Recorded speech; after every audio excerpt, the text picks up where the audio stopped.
sure what I was doing. I was likely making Aussie pine cones or something. That's what I did when I was 5.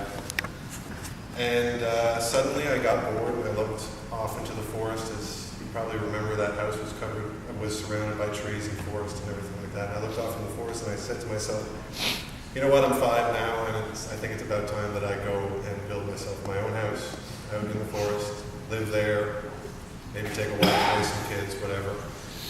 And so I got up and I walked over to the garage, and Grandpa was there. And since Grandpa is no longer here to tell you how that conversation went, I'm going to have to sort of try to remember what my 5-year-old self would have said. I think it went a little bit like this. Hey, Grandpa, how's it going? Nice day.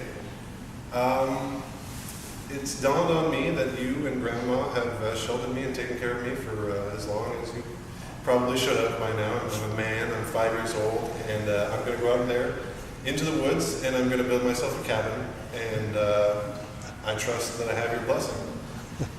Yes, Jake, you absolutely have my blessing. I have 100% confidence in you, and if there's anything I can do to help you build that cabin, please let me know.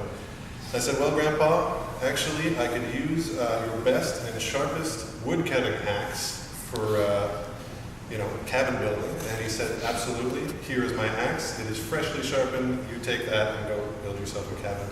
Good luck. With the axe, I walked down the driveway, across the street, and took my first few steps into the forest as a 5-year-old, axe over my shoulder, mission in hand. It's about this point where Grandma looked out the window again. She saw Eliza eating pine cones.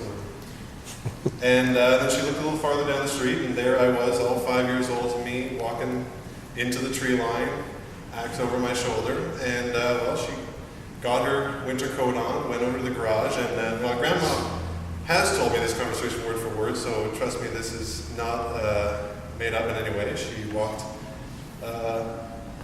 into the garage. Now I'm going to try to do this conversation in French. Forgive me if I screw it up, but she walked in the garage. And, Willie, est-ce que tu as donné un hache à Jake? Oui. Pourquoi est-ce que tu as donné un hache à Jake? Parce qu'il m'a demandé pour un. C'est simple.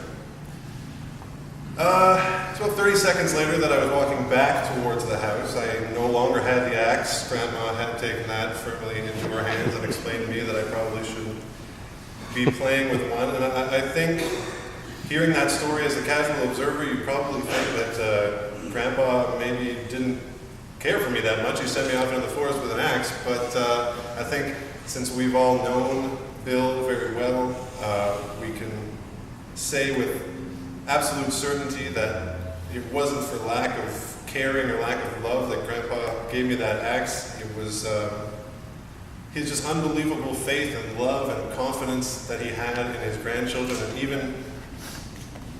even though that I was 5 years old, he looked at me in the eye and he saw that I wanted to build a cabin, and he genuinely thought that that's what I was going to go out and do. He didn't think I was going to go and chop off my toes or anything like that. He thought that he would venture off in that forest an hour later and find me and my cabin fully built. And that was the confidence that Grandpa and Grandma always had in us as grandchildren. Love, respect.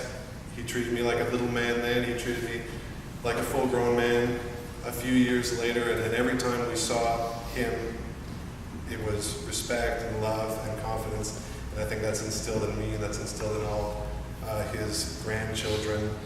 And don't get me wrong, it's not that Grandma didn't have confidence in us either. She just thought that maybe we could accomplish our dreams without an axe. And that's fine. That's great.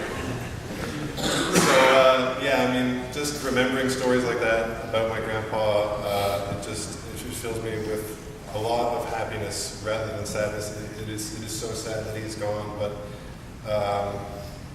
there's so much happiness in me remembering those things, remembering those memories that we have of Bill. So I'd like to say on behalf of myself, my sister, and all the grandchildren as well, we're going to miss you, Grandpa. We love you. On va te manquer beaucoup et on t'aime beaucoup. Merci.